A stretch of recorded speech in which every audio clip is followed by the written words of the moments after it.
They told you she was a monster, but the real story is worse. The real story is that she was never the one who turned away. She was the one who was seen and punished for it. This is the story of a woman who did not become a monster in one clean stroke. She learned to wear the thing that was done to her. The temple still stands, but the lamps do not burn. The air holds the smell of salt and cold bronze. Though the sea is far from the sanctuary, a single footprint is pressed into the stone floor, as if the stone had been soft when the foot touched it. The dogs outside have stopped barking. Though the hour is early, in the square, a sandal lies beside the well, its strap still tied. No one has claimed it, no one will.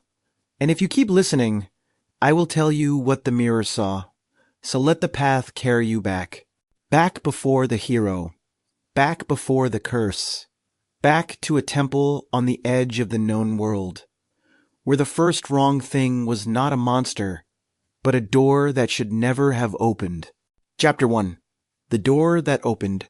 Before the name, before the curse, there was a temple on a high rock above the sea, and inside it, a girl tended a flame that did not warm. She moved through the sanctuary with the quiet of someone who had learned to be unseen. The stone was cold even at noon.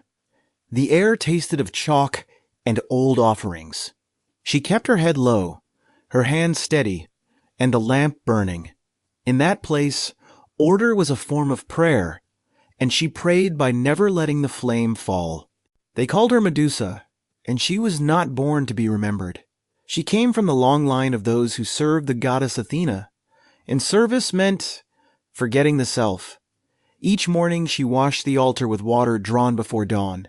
Each evening she trimmed the wick with a blade no longer than her thumb. The other priestesses moved around her, and she around them, and no one spoke above the sound of the courtyard birds. The world outside the walls was loud, but inside, the hours were measured in oil and ash. The temple stood at the edge of a city that believed itself protected. Stone columns rose against the sky, and below them the harbor lay flat and bright. Fishermen tied their boats with ropes that creaked all night. From the temple steps, Medusa could see the sea. Though she rarely looked, she had been taught that the goddess saw everything, and so the proper life was one without hiding. She kept her face clean, her garments white, and her thoughts folded away like linen. On the evening the story changed, the air was still. The flame on the altar burned straight up, the color of pale gold, and the smoke rose in a single unbroken line. Medusa knelt beside the low stone table, her back to the door, her shadow long on the floor. The bronze bowl she had polished that morning caught the light and threw a small circle of brightness onto the far wall. The room was exactly as it had been the day before. Only the flame knew. No wind came through the door. The flame bent anyway. It leaned toward the threshold, as if something had exhaled from the dark outside. Medusa looked up, but the doorway was empty. The courtyard was empty. The smell of the sea, which usually hung far below the cliff, now moved into the room. It carried salt, and under the salt, the cold metal scent of bronze. She had polished bronze all morning. She knew its smell, but here it was inside the sanctuary, as if the room had begun to sweat. She turned back to the altar and steadied the flame. Her hands did not shake. She had been trained to read signs, and she read this one as a test of her stillness. The night settled around the temple, and the birds in the courtyard grew quiet one by one. Medusa heard the door behind her shift.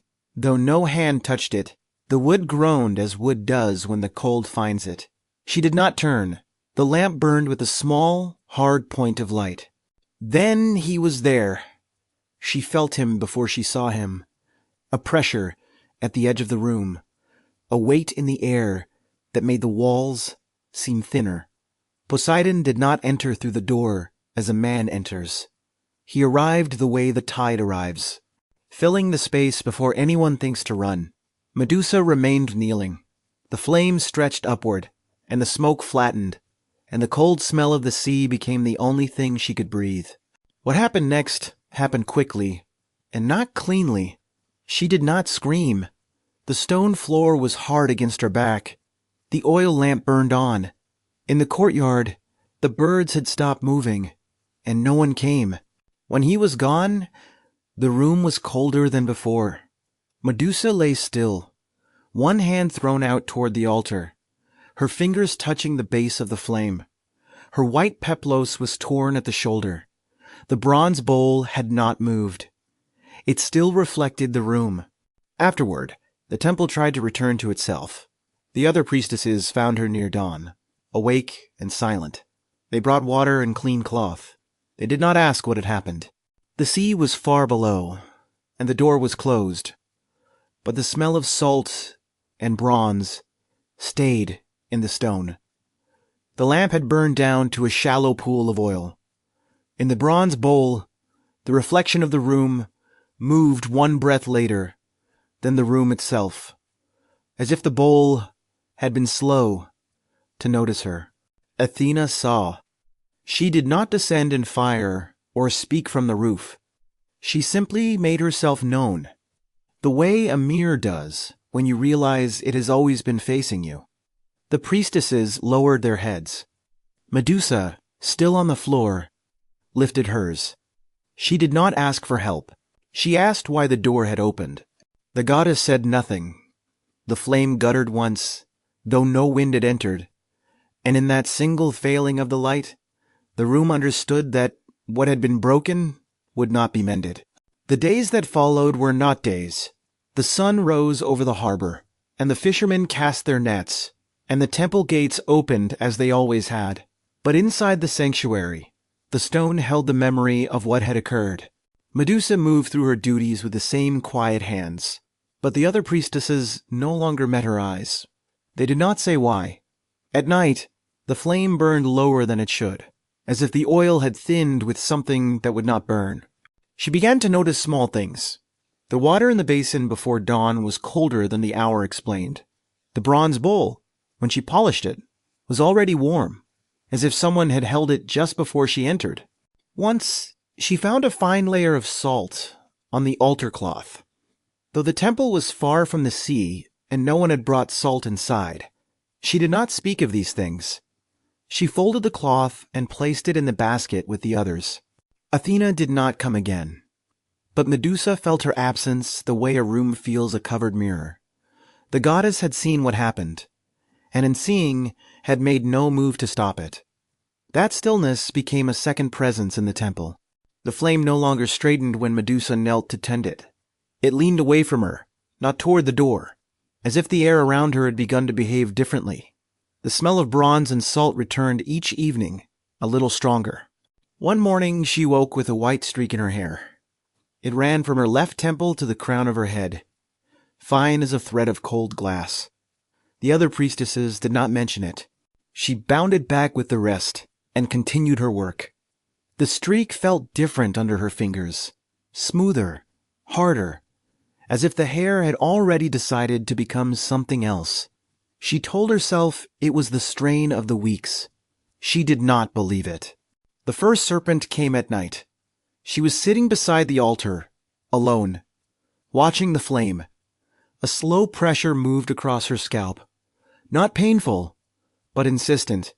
She raised her hand and felt a thickness that had not been there before. It shifted under her touch.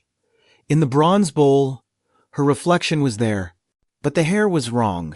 Not hair at all, but a slow black tangle that moved against the still air. She did not scream. She set the bowl down with care, because she understood, suddenly, that the goddess had made her decision long before the door had opened. The curse settled into her like cold water finding every crack. Her hands, which had polished bronze and trimmed wicks, grew hard at the fingertips, then darker until they shone faintly in the lamplight like cast metal. She did not look at them for long. Her skin paled to the color of the temple walls. The white peplos that had always fit her now hung wrong at the shoulder where the cloth had torn. She did not repair it. There was no reason to repair anything. The goddess did not need to speak the word aloud. The transformation was the sentence. Medusa understood that she was no longer the girl who tended the flame. She was becoming the thing that would be placed at the edge of the world, far from the ordered city in the harbor and the clean morning water. Her gaze, which had once been lowered in service, would now be the thing no one could survive. The temple around her felt suddenly small, and the door very far. The smell of bronze and salt filled the sanctuary now, stronger than the lamp smoke, stronger than the chalk and old offerings. It clung to her skin and to the folds of her garment. In the courtyard, the birds had not returned. The other priestesses had stopped walking through the inner chamber. The flame on the altar bent toward her when she entered, as if she were the wind, and then it went still. In the stillness, the stone walls seemed to be listening. She did not yet know what her face had become. The bronze bowl no longer showed her clearly. When she looked into it, the reflection turned to a dark shape with two pale eyes, and the eyes were hers, but the rest was already unfamiliar. Around her head, the serpents moved slowly, not threatening, only wakeful. They seemed to know her. She wrapped a cloth over them and sat down beside the altar for the last time, watching the flame as if it might still warm her. So the temple kept its secret, and the city below went on believing itself protected. The priests swept the courtyard each morning, and the gates opened, and the offerings burned. But a new question moved through the sanctuary like a draft no door could stop. The girl who had tended the flame was gone. What remained in her place had not yet left the temple, and the door at the far end of the corridor, the door no one used, stood open, though no hand had touched it, and the night outside smelled of the sea. Chapter 2. The Serpents Woke. For 3 days, the temple did not speak her name. The other priestesses walked wide around the inner chamber, and the offerings on the altar were replaced by hands that did not linger. Medusa remained. She still woke before dawn. She still washed the stone, but the water she carried turned cold in the bowl before she reached the door, and the flame would not stay straight when she knelt to trim it. The temple was waiting, and so was she. On the 4th morning, Athena came down. She did not enter through the gate as a figure of light. She was simply there, standing between the altar and the door, tall and gray-eyed, her presence making the room feel smaller. Medusa did not lower her head. The other priestesses had gone, and the two of them were alone with the guttering flame. Athena spoke without anger, which was worse. She said that the sanctuary had been defiled, and that some defilement must be worn so that others would not follow it. Medusa heard the words, but they arrived slowly, as if through water. She understood that she was not being judged for what had happened. She was being used as the shape of it. The goddess did not accuse. She did not ask for an accounting. She simply named what would be done, and in the naming, the thing began. The cold bronze smell rose from the floor, from the walls, from Medusa's own skin, as if the temple itself were turning inside out. The first change was in her hair. It did not fall out or burn away. It thickened. Each strand grew heavier, then smoothed, then scaled, and the roots moved against her scalp with a life that was not her own. She reached up and felt, not hair, but a slow, muscular coiling, a dense tangle of serpents pressing against her fingers. They were not biting. They were waking. One of them, small and bronze green, uncoiled along her temple and turned its head toward the flame, tasting the air. Her hands were next. The skin did not split or bleed. It hardened from the inside, the flesh cooling into dark, polished bronze, each knuckle becoming a hinge of cast metal. She flexed her fingers and heard no bone, only the faint sound of metal moving against metal. Her nails had become sharp, but not from growth. They had become edges. She looked down at them as if they belonged to someone else, and the lamp flame bent away from her. From her shoulder blades, 2 long cuts of pain unfolded into wings. Not feathered wings, but broad sheets of gold that rose behind her, heavier than arms, brighter than the lamp, and utterly silent. When she breathed, they moved. The air in the room changed, became windless and cold, and the walls seemed to lean in to look. Medusa did not cry out. She was past crying. She only stood very still, her body becoming something the room no longer had room for. Then there was a moment, brief and terrible, when everything stopped. The serpents went still, the wings folded, the bronze hands hung at her sides. The temple held its breath, and for that instant, Medusa was again only a woman, standing in a cold room, her torn peplos white against the dark. The flame straightened. It was the calm before the last change, and it felt almost like mercy. But the bronze bowl on the altar no longer showed her face. It showed only the dark shape of a Gorgon, with 2 pale eyes looking back from the polished metal. The last change was in her gaze. She felt it happen behind her eyes, a pressure that began in the root of each pupil and spread outward like cold water filling a stone cup. Her eyes grew pale green, the color of seawater over silt, and the pupils narrowed into vertical slits. The temple around her became suddenly too bright, too clear, as if every edge had sharpened. She understood, without being told, that to look directly at another living thing now would be to stop it, to still it, to keep it forever. The serpents began to move again, but not as they had before. They moved with her breathing, with her pulse, as if they had always been part of her, and were only now remembering. The golden wings settled against her back like folded guilt. The bronze hands rose, and she pressed them together, and the sound was like 2 coins touching in a tomb. The air in the temple no longer smelled of chalk and old offerings. It smelled of salt and bronze, and the smell came from her. Athena was gone. The temple was empty. Medusa stood alone before the altar, and the flame had gone out. In the dark, she could still see perfectly. She saw the grain of the stone, the dust in the air, the tiny cracks in the wall. She saw the door at the end of the corridor, still open, and she understood, with the new clear sight of a predator, that the world outside would not see her as a woman wronged. It would see only the Gorgon.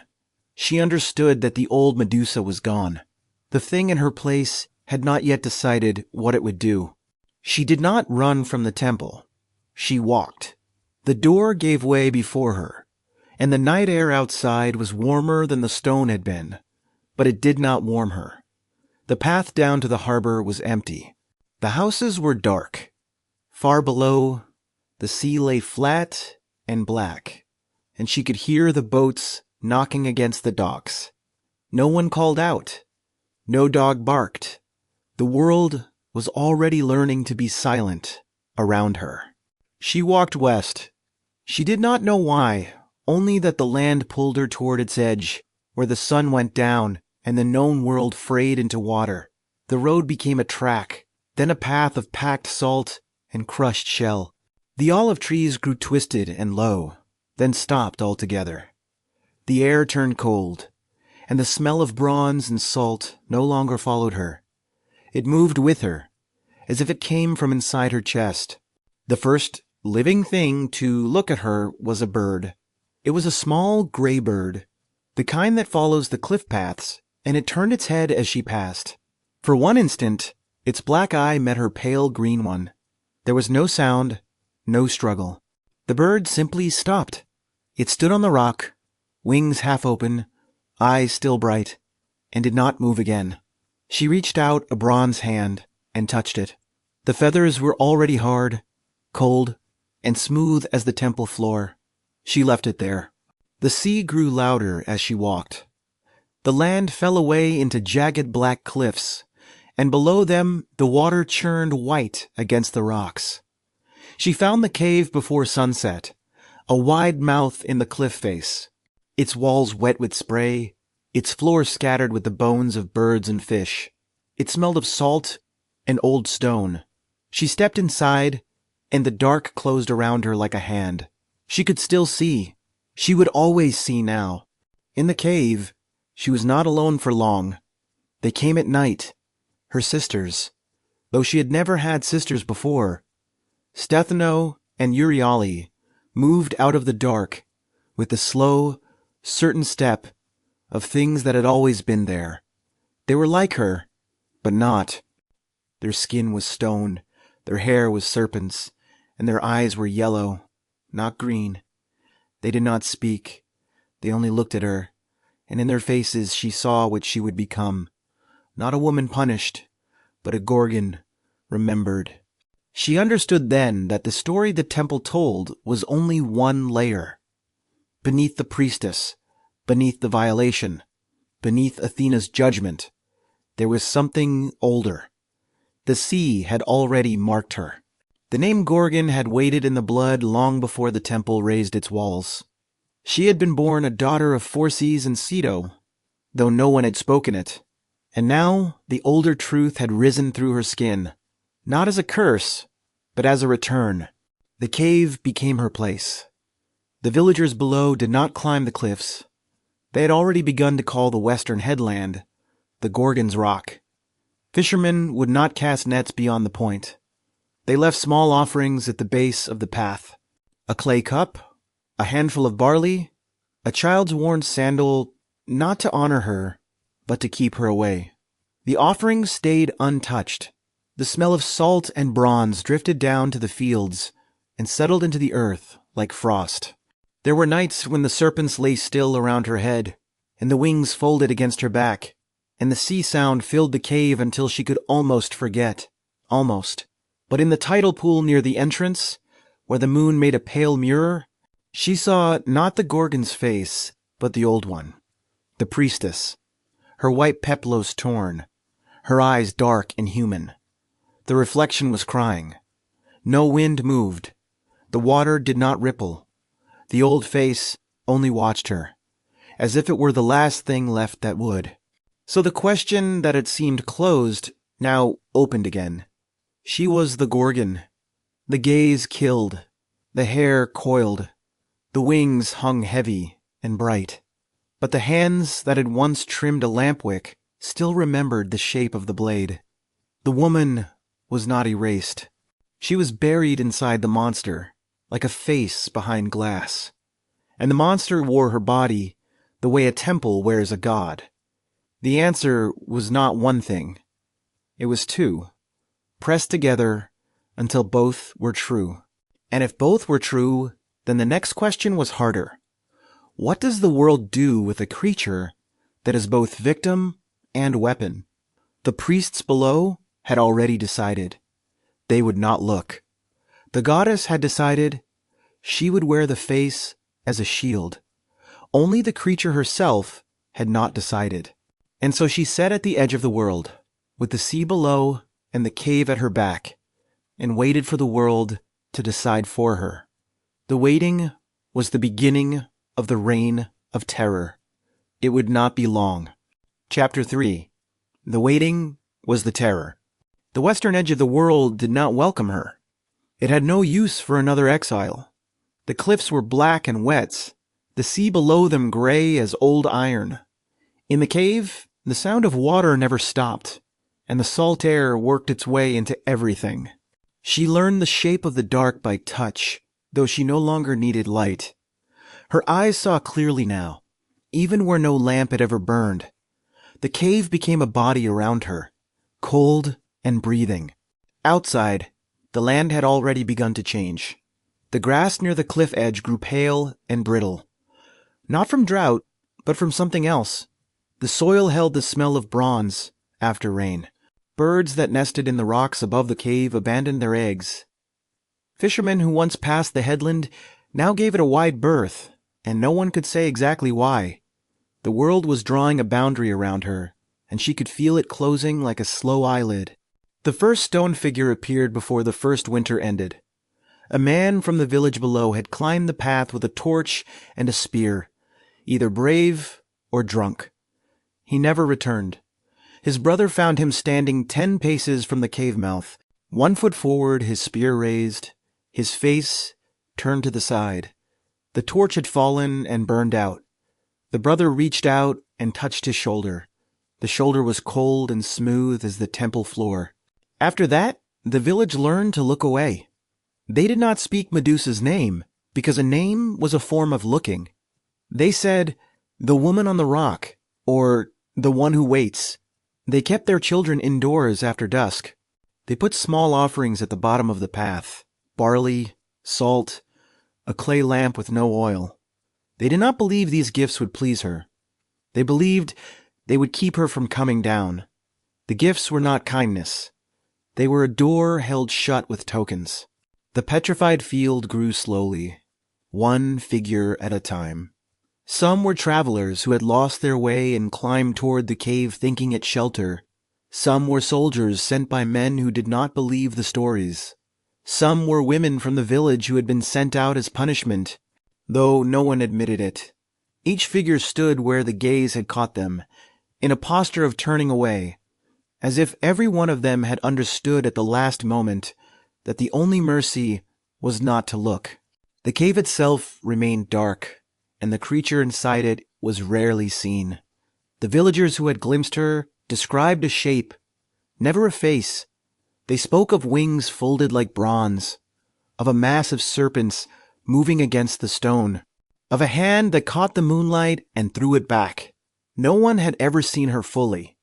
Those who had looked directly were now part of the field below, so the descriptions remained fragments, the way fear always remains fragments. The sisters came and went. Stethano and Euryale moved along the cliff paths at night, their stone skin making no sound. They did not share Medusa's curse, not the killing gaze, but the world feared them no less. They were older, more patient, and they guarded the cave like it was the last room of a dead city. When they passed the petrified field, they did not look at the figures. They looked past them, toward the sea, as if waiting for something the sea had not yet delivered. The sea brought things, wreckage, mostly. Timbers from ships that had strayed too far west, a drowned man's sandal, a bronze mirror, tarnished and warped, that the tide set gently on the shingle below the cave. Medusa found it one morning and carried it inside.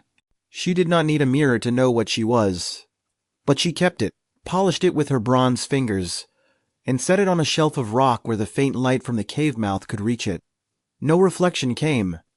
The glass had gone blind, or refused. Stop for a moment and consider the geography. The ancient Greeks believed the world ended at the western edge of Oceanus, that the sea there did not lap against land, but fell away into darkness. This was not a poetic idea. It was the boundary of the known. To be exiled there was not merely to be sent away. It was to be placed outside the world, and the world outside the world was where the Gorgons had always lived. The cave was not a prison. It was the one place she could be without being seen. At dawn, the coastal landscape could seem almost still. The sea lay flat and pale, and the petrified figures stood like sentinels along the path, their shadows long and thin. The air was cool and wet, and the only sound was the water moving far below. It was the kind of quiet that might have passed for peace. But one of the stone figures had shifted since the previous day. Its right arm, which had hung at its side, was now raised slightly, the fingers half curled, as if it had begun to turn before the stone had finished with it. Then the sound came, a faint crack, like a joint settling, from the field of stone. It was not loud, but it carried. The villagers in their beds heard it through the walls and lay still. The sound came again the next night, closer, and again the night after. No one moved the figures. The sea was not high enough to shift them. The stones were settling into their new shape, the way all things do, when they have been told they are no longer what they were. They lived with it. The baker still lit his oven before dawn. The fishermen still mended their nets. The children still ran to the well for water. But every task now had a second, unspoken part, Keep your back to the western cliffs. Do not look up the path. Do not speak the word that meant woman and snake and stone all at once. The village had become a place that practiced not seeing the way other places practiced prayer. The boy went missing in the month the figs ripened. He had climbed the path on a dare, or for a goat, or because he was young enough to believe the stories were only stories. His sandal was found near the third turning, its strap still tied. Beyond it, the path was empty. His mother did not wail. She sat in the square and looked at the western headland, and the women sat with her, and no one said the name. They had already buried him in the only way they could. Inside the cave, the creature was not idle. She moved through the dark the way water moves through a channel, slow and certain. The serpents on her head tasted the air. The bronze hands brushed the walls, luring every crack. The golden wings folded and unfolded with her breath. She did not hunt. She did not need to. The world came to her, one frightened step at a time, and she waited at the far end of that path, like a question the world did not know how to refuse. The mirror she had found stood on its shelf of rock. She had polished it with her bronze fingers until the surface was smooth again. But no face looked back. Not the Gorgons, not the Priestesses. The glass showed only the cave wall behind her, the faint gray light from the entrance, and the slow movement of serpents. It was not that the mirror refused her. It was that she was no longer a single thing to reflect. She was two stories pressed into one body, and the glass could not hold both. Her sisters did not console her. Stino and Euryale had no words for the woman beneath the monster. They guarded the outer ledges and watched the sea. They did not ask about the temple, the flame, the door that had opened. To them, she was not a woman wronged. She was the youngest Gorgon, the mortal one, the one whose death had been written into the world's bones. They were not cruel. They were simply old, and the old do not explain themselves. The sea brought more wreckage as the weeks turned. A broken oar, a section of hull with the paint still bright, a drowned man's hand, still clutching a length of rope. The villagers did not come to claim their dead. They let the sea keep what it had taken. Only the Gorgons walked the shingle, moving among the debris like pale shapes, gathering what the water had given up. The world was narrowing. The cave was the center, and everything else was falling away. One morning she found the second stone figure changed. It was the soldier, the one with the spear. He had stood for months with his head turned and his arm raised. But now his head had turned a little more, as if he had been trying to look back over his shoulder at the moment the stone took him. The movement was impossible. The figure was solid rock, yet the neck had a new angle, and the eyes, still open, were fixed on the cave mouth. He had not moved. Something in the stone had remembered how to want. That night, the cracking sound came from inside the cave. Not from the walls, not from the sea, but from somewhere deeper, where the dark lay thickest. It was a sound like a bone remembering a break. Medusa did not move. The serpents lifted their heads. The golden wings folded tight. The sound came again, softer, then stopped. In the silence afterward, the cave felt smaller, as if the stone had drawn one slow breath. And so the reign of terror became not a rampage, but a presence. The creature did not descend on the village. She did not need to.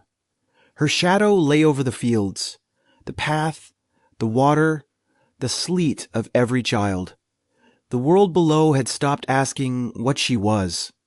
They knew what she did.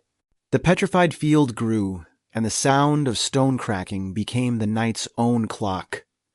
And the woman inside the Gorgon waited, because there was nothing left to do but wait. The waiting was the terror. The terror was the world learning to live beside her. Chapter 4. The Weight of the Shield. The hero did not begin as a hero. He began as a boy in a chest, thrown into the sea with his mother because a king had heard a prophecy and chosen violence. They washed ashore on an island, and the fisherman Dictys pulled them from the surf. For years, Perseus grew in the shadow of that first terror, the knowledge that the world could close over a child and not look back. The sea had already marked him. The island was small, and its king was smaller. Polydectes ruled by smiling and by taking. He watched Perseus grow from the boy on the beach into a young man with no father and no shield. He watched Danae too, with the hunger that made the salt air feel close. Perseus learned early that the only defense against a smiling king was to keep his own face still. So he did. The court called him silent. He called it surviving. Polydectes announced a marriage. Not his own, though everyone understood the game. He demanded gifts from every man on the island, a bride price for a woman he had not named. Perseus, who owned nothing but a knife and his mother's old shawl, stood before the court and said he would bring any gift the king asked. It was the kind of offer a young man makes when he has nothing left to lose. The king smiled. That was the trap. The gift he asked for was the head of Medusa. No one in the court spoke. The name had reached even that small island, carried by sailors and traders who had seen the western cliffs from a distance. They said a woman lived there, with serpents for hair, and a gaze that turned men to stone. They said the field outside her cave was full of figures, each one frozen in the act of turning away. Perseus did not flinch. He could not flinch. He said he would bring it. That night, the sea outside his windows seemed louder than usual. Perseus sat on the stone floor and listened. He was not a fool. He knew what the king wanted, a convenient death at the far edge of the world. But the offer had been made, and the gods, if they were listening, had let it stand. The knife at his belt felt very small. The dark was very large. He did not sleep. He thought about the chest, the water, the first time the world had tried to close over him. In the morning, he walked to the temple on the island's only hill. It was a small shrine, not a great sanctuary, but the priestess there kept a flame lit. He had not prayed in years. He stood at the threshold and looked at the lamp, and he asked not for safety, but for the strength to walk toward the thing that frightened him. The flame did not answer. The priestess, an old woman with gray eyes, watched him and said nothing. The sea wind moved through the columns. He left the temple with no answer, but something else had come, a stillness. He understood that the quest was already moving, whether he was ready or not. He packed the few things he owned, the knife, a water skin, a length of rope. His mother gave him a small clay charm, shaped like a fish, and told him to keep it. He did. He did not tell her what the king had demanded. She knew. Mothers always know. The road west began at the harbor.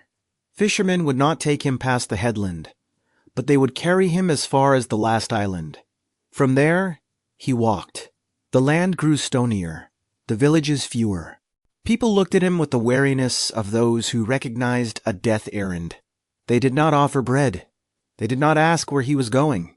The road bent toward the setting sun, and Perseus walked with the sun in his eyes. Stop for a moment. Ask yourself, if you were sent to fetch a weapon that could kill you with a glance, what would you ask for first? A sword? A shield? A way to see without being seen? The story does not say what Perseus prayed for in the hours after he accepted the task, but the old texts all agree on one detail. He did not turn back, not once. That is the part people forget. The cave of the Grei lay in a region where the land had turned gray, and the air smelled of old stone. 3 sisters lived there, ancient and thin, sharing a single eye and a single tooth between them. They were not Gorgons.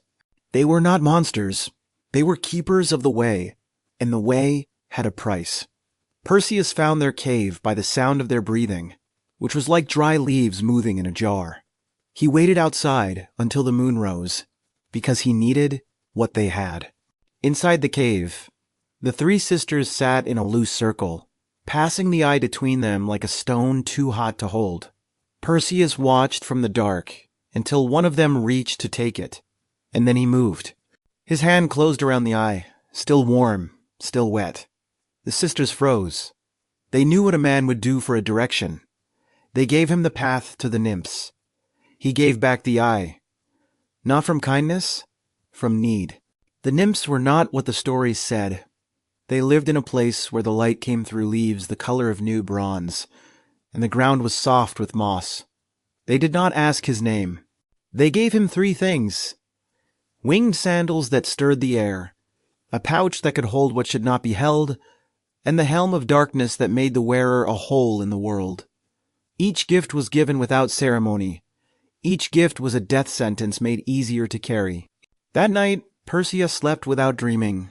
Or he lay still, which is not the same. The weapons were arranged beside him on the moss, and the helm of darkness sat among them like a black stone. No wind moved, no insect sounded. The dust beneath the helm did not stir, and when he set it down, it made no sound.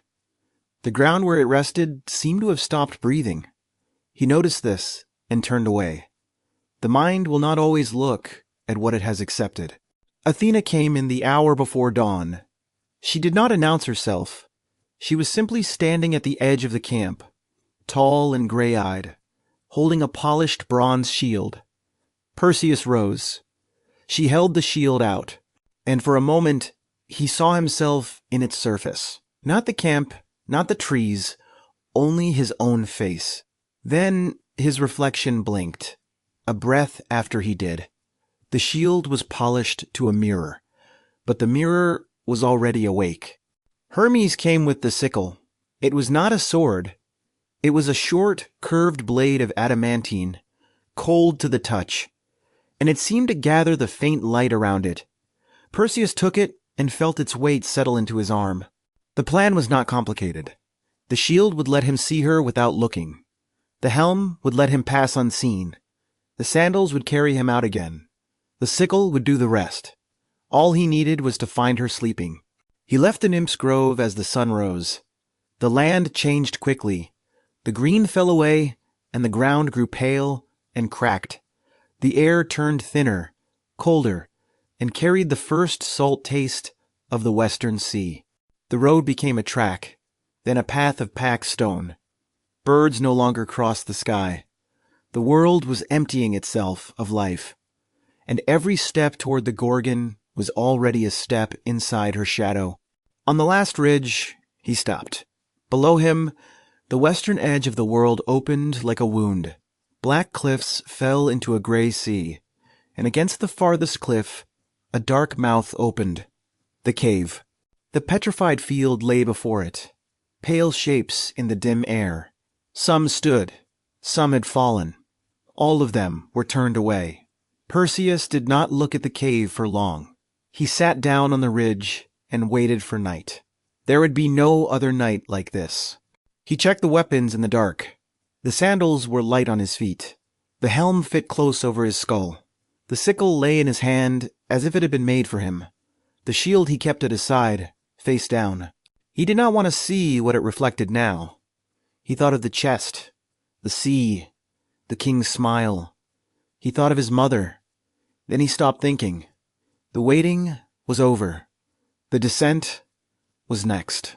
The moon did not rise. That was the first wrongness. The sky was clear, but no moon climbed above the cliffs, and the stars were faint and far, as if the dark had drawn itself closer. Perseus stood, put on the helm, and felt the world go silent. He strapped the sickle to his hip and took the shield in his left hand. With the other, he touched the charm his mother had given him. Then he stepped off the ridge and began to walk down. The path was steep, and the sea below was loud. The cave mouth grew as he descended, until it filled the whole of his vision. He kept the shield angled down, not looking at it, only at the ground ahead. The petrified field was close now. The figures were not waiting. They were warning, and Perseus understood, with the clear instinct of a man walking into the dark, that the creature inside was not the only thing he would have to face. The descent had already begun. There was no turning back. Chapter 5. The blade fell.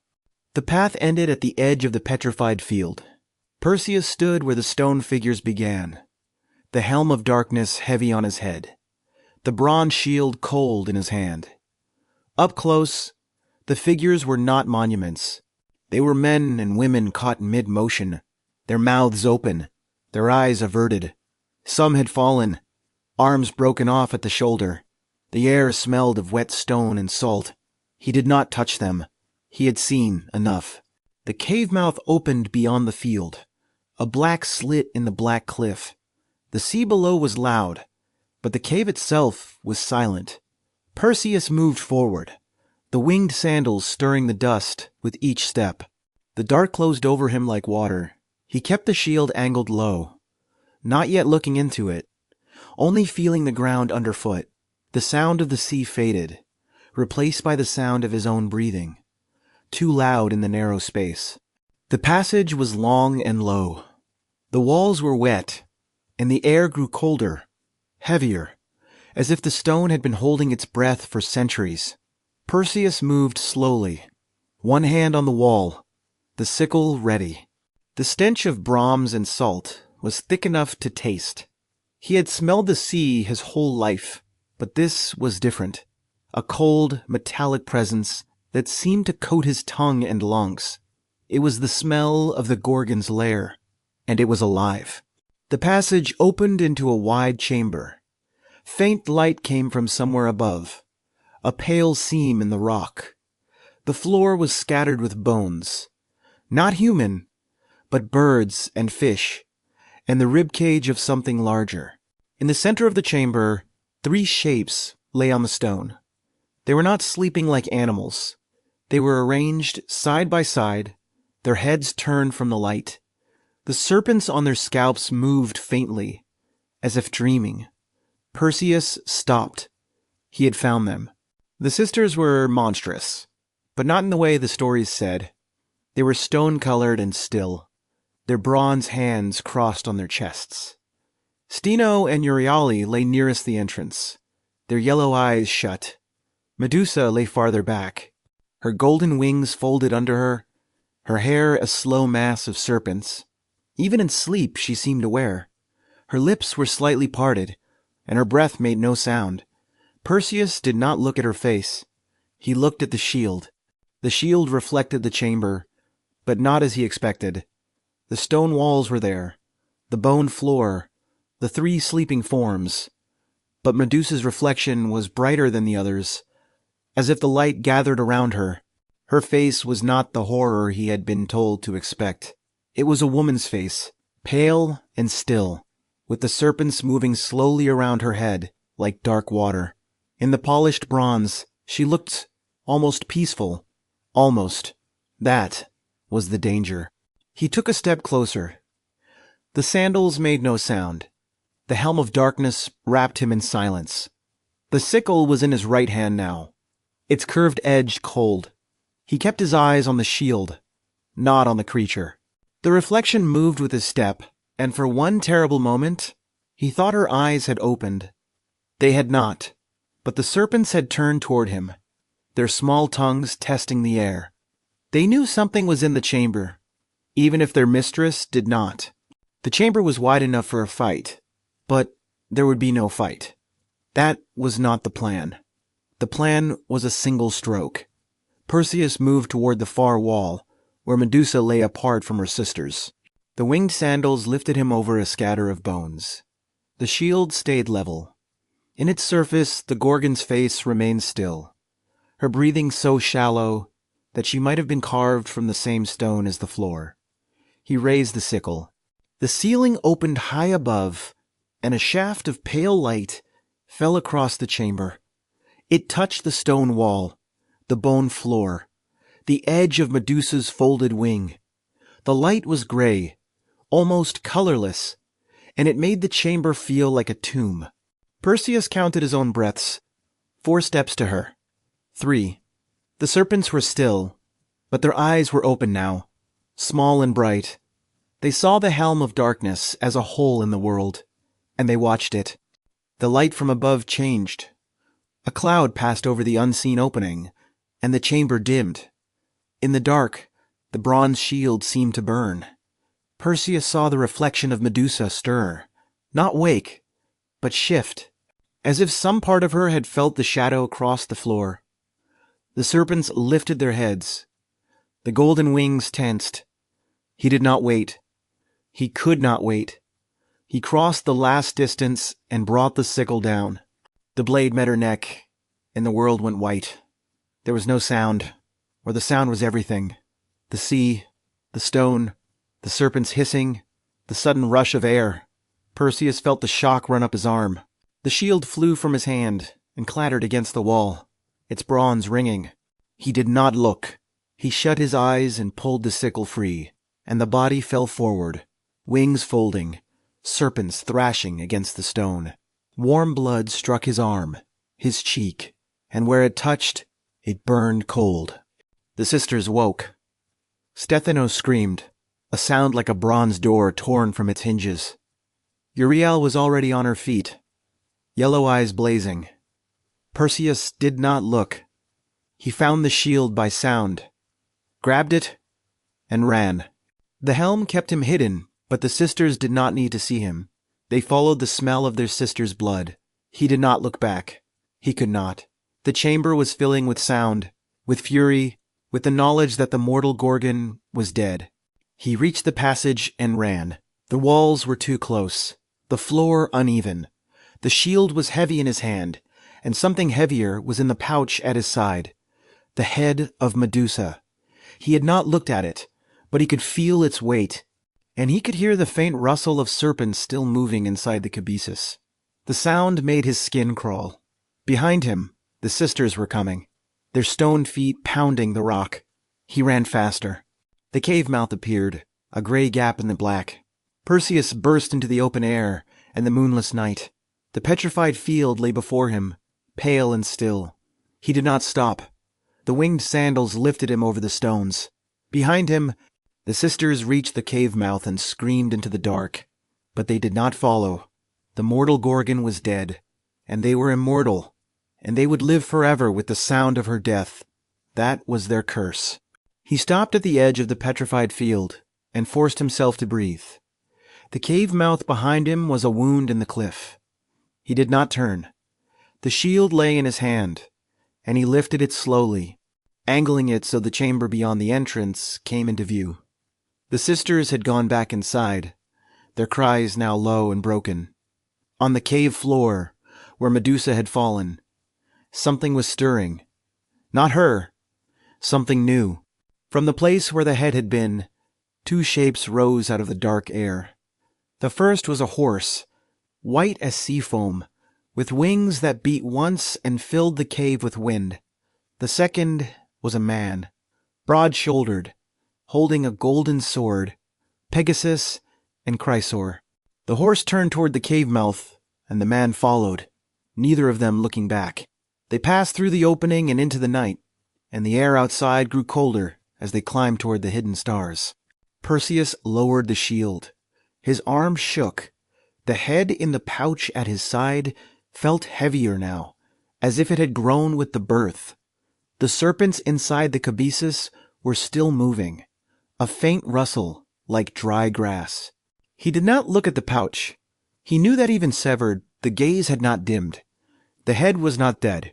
It was only removed from the body, and it was still watching. The sisters had stopped screaming. The cave was silent again. But it was not the silence of before.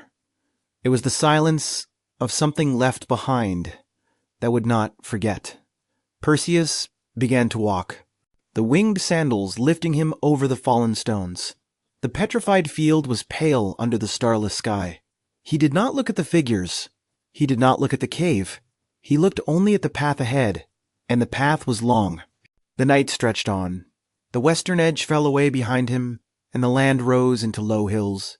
The air changed slowly, the salt taste thinning, though the smell of bronze still clung to his skin and clothes. Every now and then, the pouch shifted against his hip, and he felt the weight of the head inside, like a question he did not want to answer. He walked until his legs burned, and still he did not rest. At dawn, he reached a stream and knelt to drink. The water was cold and clear, and he washed the blood from his hands and face. The blood came off in dark ribbons, and where it touched the bank, the grass turned pale and stiff. He saw this and pulled back. The blood was not only blood.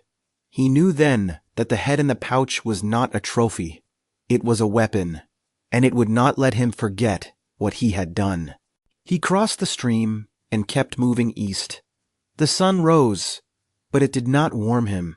The winged sandals were light, but the helm of darkness was a cold weight on his head, and he kept it on, though no one could see him.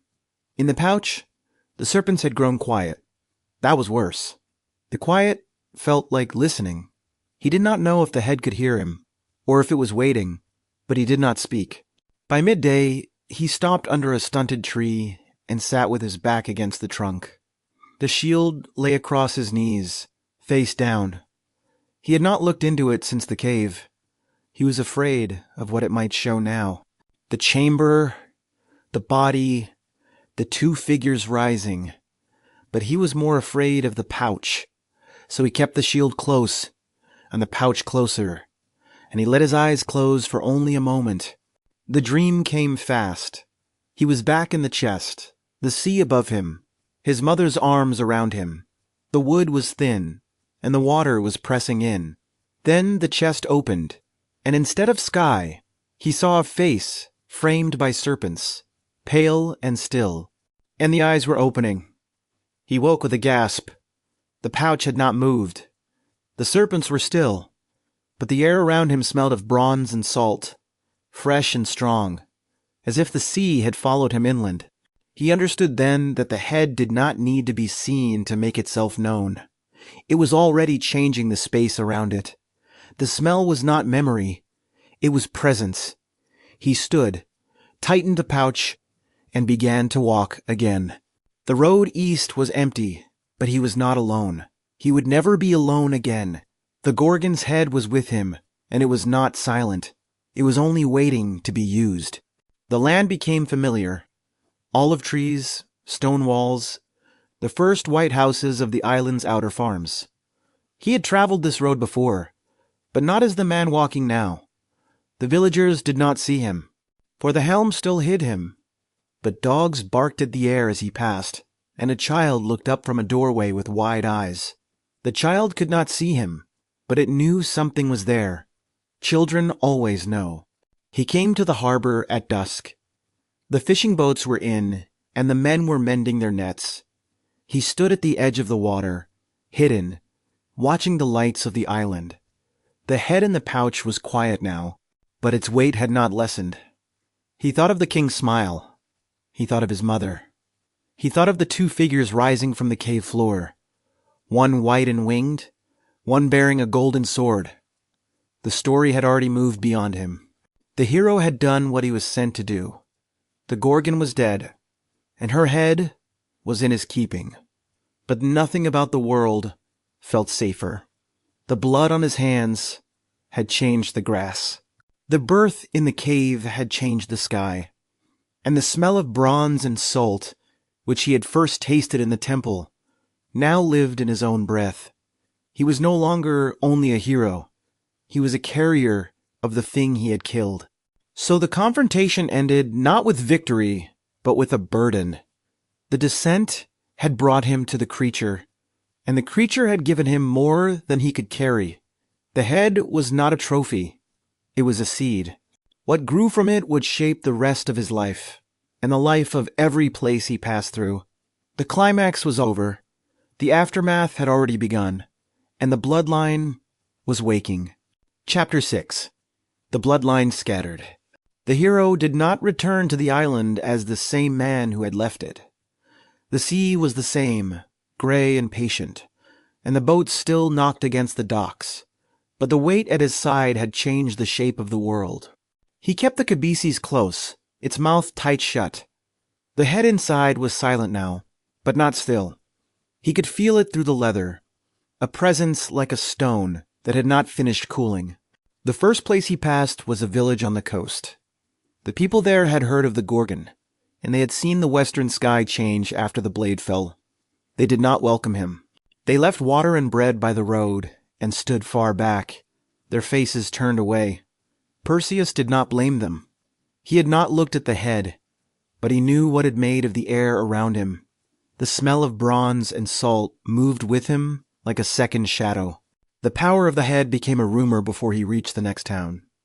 A fisherman had seen him from a distance, walking with a dark helm and a heavy pouch, and the man swore the birds went silent as he passed. Perseus did not stop to confirm it. He walked east, toward the island where his mother waited, and he tried not to think about what he carried. But the head did not need his attention. It was already working on the world. The first time he used it, he did not plan to. A man named Atlas stood in the western mountains, a giant among the stones, and he refused passage. Perseus could not fight such a thing. So he reached into the cabesus, and he did not look. He held the head aloft, eyes shut, and he felt the air grow heavy and cold. Then there was a sound, low and long, like the earth drawing a final breath. Atlas was silent. Perseus opened his eyes. The giant was a mountain. The head had not even needed to be seen. The sea serpent came later, after he had left the western lands. A princess was bound to a rock, the sea rising around her. Perseus flew down on the winged sandals and did what he had done before. The serpent rose from the water, and for a moment its great head blocked the sun. Then it did not move. It became a long ridge of stone in the shallows, and the waves broke against it, and the princess wept with terror and relief. The blood of Medusa was now a weapon, and it was spreading. He wrapped the head again. The cloth was stiff now, and not from salt or blood. It had begun to harden, as if the thing it held was leaking its nature into the fabric. Perseus noticed this, and said nothing. He tied the cabesus shut and kept walking. The road home was long, but the head seemed to make it shorter. Not because it lightened the miles, but because the miles themselves grew still around him. The world was learning to hold its breath. The blood was the second secret. He had washed the first blood from his hands at the stream, but more had gathered in the bottom of the cabeces, a thin, dark pool. A healer in a coastal town had heard the stories and begged for a drop. Perseus refused. The healer told him the old tales. Blood from the left side killed, blood from the right side healed, and the difference was the difference between a curse and a remedy. Perseus did not know which side the pool had come from. He did not ask again. Pegasus had flown east, and Chrysaor had gone his own way. Perseus saw the winged horse once more, high above the sea, a white shape against the gray clouds. It did not descend. It did not acknowledge him. The horse had been born from the same wound as the head, but it owed him nothing. The man with the golden sword had vanished into the hills and was not seen again. The bloodline was already scattering, and each piece carried a different weight. The Gorgonian was older than the story. Even before the name Medusa, the image of a wide-eyed head with serpents for hair had been carved above doors and painted on shields. It was a ward, a face that met the enemy's gaze and froze it. The myth gave the image a history, but the image did not need the myth. It had always been there, waiting for a face to fill it. And now it had one. Perseus crossed the last strait at night. The island rose before him, dark and familiar. The town lights were few, and the harbor was still. He stood on the deck of the small boat and watched the shore draw near. The cabeces hung at his side, heavy and warm, as if the head inside had been breathing. The cloth around it was hard as bark now. He touched it once, then pulled his hand back. The false calm was ending. The second escalation was already rising. The shore received him without welcome. No one stood at the water's edge. The boats were already tied, and the nets were drawn up for the night. Perseus walked the empty road into the town, the cabeces heavy at his side. The smell of bronze and salt had not left him, but the islanders did not seem to notice. They had closed their doors. They knew someone was coming, and they did not want to see him. The king's hall was loud with music. Polydectes had gathered his men for a feast, and no one had told him the hero had returned. Perseus stood in the doorway, the dark helm under his arm, the pouch at his side. The room went quiet. The king looked up from his wine, and his smile did not reach his eyes. He asked if the boy had brought the gift. Perseus said he had.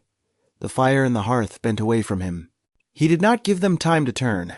He reached into the cabesus, and he did not look. He held the head up, and the hall went white with silence. The king's smile froze. The men at the tables froze. The wine in the cups did not spill, and the fire in the hearth stopped moving. Perseus stood with his eyes shut and listened to the silence of stone.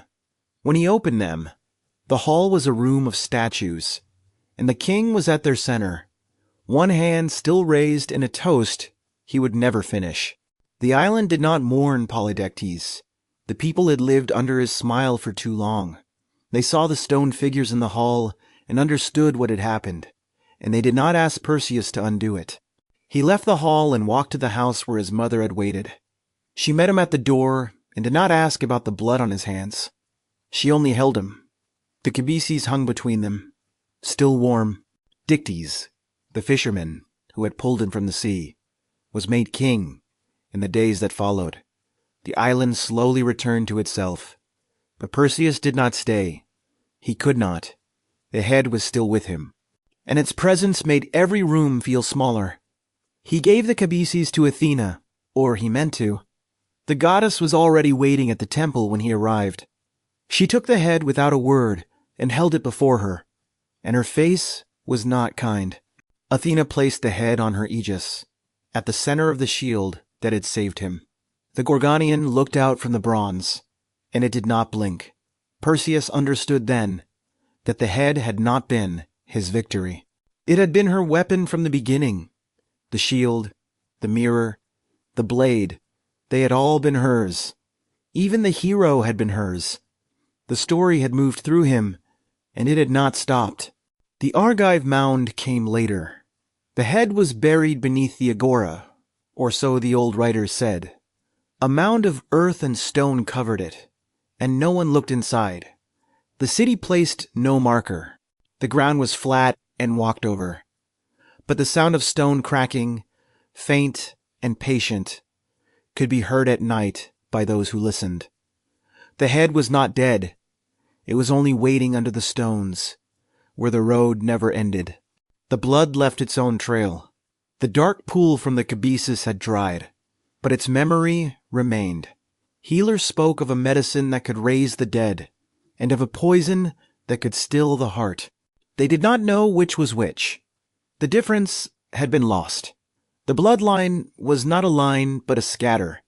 A winged horse, a golden sword, a buried head, a rumor of healing, and all of it came from one wound. Perseus went on to other wars, other kingdoms. The winged sandals carried him, and the helm hid him, and the shield no longer reflected his face. He did not speak of the cave, or of the moment the blade fell. But in the cold hours, when the sea was loud and the fire low, he would sit with his back to the wall, because the empty air behind him never felt empty. The Gorgon's head was not with him, and still he was never alone. So the aftermath did not close. It only spread. The head was buried, the blood was scattered, the hero was changed, and the goddess wore the face on her shield. The world had been given a weapon and a warning, and it could not tell them apart. The story should have ended there. It did not. The bloodline was still warm, and somewhere under the Argive agora, the eyes were open, waiting for the next one to look. Chapter 7. The Face That Still Watches. The story should have ended with the blade. That is what the old accounts would have us believe. A hero, a head, a monster put down. But every ending in this story has been a door left open. The question that opened in the temple did not close in the cave. It only changed shape, and now it sits behind the glass of museum cases, above the lintels of ruined gates, inside the polished surface of every mirror we still hold up to the dark. What was she really? The sources do not agree. and the disagreement is the first truth. A born monster, daughter of sea gods, one of 3 sisters at the edge of the world, a wronged priestess, punished for a crime committed against her. Both versions survived. Both were told. The culture that carved her face onto shields and doorways did not choose one. It kept both, because a creature that is 2 things at once cannot be safely turned away. That is the loop that has followed this story from the beginning. Not whether she was monster or victim, but why those 2 truths were allowed to exist in the same body. The answer, if there is one, lies not in the myth, but in the way the myth was used. The Gorgon's face was a warning. But a warning against what? Against looking? Or against being seen? The question has never fully closed. It only sharpens. The image of the Gorgonian is older than the name Medusa. Before the temple, before the violation, before Perseus, Greek artisans were already painting wide-eyed faces with protruding tongues and serpents for hair on shields, armor, and city gates. The face was apotropaic. It turned away evil by meeting it with a gaze that could not be survived. The myth came later, wrapping a story around an image that had always been there. But the image did not need the story. It already knew what it was for.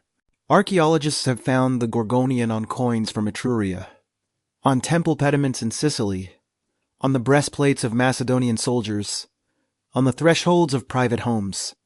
It crossed the Greek world the way fear crosses a border, without a passport, without a name.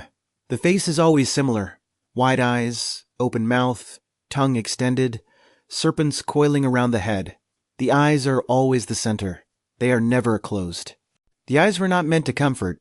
They were meant to warn. And so the Gorgonian became a gate guardian, because even in stone, she never stopped seeing. This is the first bridge between the historical truth and the emotional core. The same gaze that killed in the myth was carved onto doorways to protect the home. The thing people feared was also the thing they trusted to keep other fears out. That contradiction is not a flaw in the tradition. It is the tradition. By the 5th century BCE, the face had softened. On some vases and temple friezes, Medusa appears not as a monster, but as a beautiful woman with serpents in her hair. Her expression sorrowful, almost human. The archaic terror gave way to something more complex. Artists began to see the tragedy inside the horror. They did not erase the monster. They let the woman show through. And in that choice, the story moved closer to what the oldest witnesses already knew. The Argive mound was real, or at least the Argives believed it was. Pausanias wrote that the head of Medusa was buried beneath a mound of earth in the agora, placed there not as a trophy but as a ward. The city built no temple over it, no altar. The ground was left flat, walked over daily by merchants and citizens. Only the sound of stone cracking, faint and patient, marked the place. Or so the old locals said. The mound was not a monument. It was a lid. Stop for a moment. Consider the physical distribution of the Gorgonian across the Mediterranean. From the 7th century BCE onward, the face appears on temples, shields, coins, gateways, and domestic objects, from Spain to the Black Sea. It was one of the most widely reproduced images in the ancient Greek world.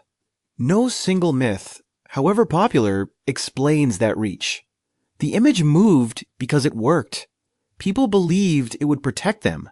They did not need to know the story to fear the face. A modern museum gallery then. Cool gray light through high windows. A marble Gorgonian mounted on a wall, its surface worn by centuries of hands. Visitors pass slowly, their footsteps soft on the polished floor. The carved eyes are smooth, but they still seem to track movement. And in the floor's dark reflection, a visitor's figure moves a breath later than the visitor does. The ancient stone has learned to see in the modern room. She became a symbol before she became a person. That is the quiet tragedy the old texts never needed to state. The Gorgonian was already an abstraction when the temple girl was given its face. The myth did not turn a woman into an image. It turned an image into a woman, and then it punished her for looking back. This is the second bridge between history and the emotional core. The symbol was always waiting for someone to wear it. She was chosen because she was already seen. The flute came later, after the blade had done its work. Athena, the old poet says, shaped the first flute from the wailing of Medusa's sisters, and the sound was so terrible and so true that the goddess discarded the instrument when she saw her own face distorted by playing it. The story is strange and small, easy to pass over, but it is the only ancient account that lets the grief of the Gorgons into the myth. It says the death was heard, that the mourning had a sound, that even the goddess who ordered it could not bear the shape of her own mouth around it. In the centuries that followed, the face hardened. The sorrowful Medusa of the 5th century gave way to the decorative Gorgonian of the Roman floor mosaic, the Byzantine amulet, the Renaissance shield, the modern logo. Each era took what it needed: protection, terror, beauty, rebellion. The woman inside the image was not so much forgotten as flattened. She became a mirror for whatever the viewer needed to see. And so she saw everything, and no one saw her. Modern eyes have tried to correct the record. She has been reclaimed as a victim, a survivor, a feminist icon, a warning against the punishment of the innocent. These readings are not wrong, but they are not enough. The ancient material will not settle into a single meaning. The Gorgonian still hangs above doors, still meets the eye, still refuses to blink.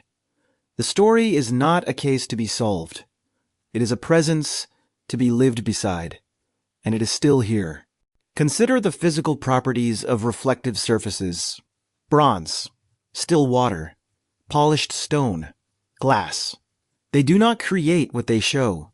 They return it, delayed only by the speed of light, which is to say, not at all. And yet, the oldest accounts of this story agree that the mirror was the only safe way to look at her. The reflection was the weapon against the thing that killed by being seen. What does it mean to defeat a creature with a surface? What does it mean to carry that surface afterward? The shield was never a neutral tool. It was always a mirror, and the mirror was always a kind of eye. Perseus did not see Medusa. He saw her image, and he cut her down while she slept. The reflection did not protect him from the monster. It protected him from the truth of what he was doing. That is the hidden mechanism the story never states outright.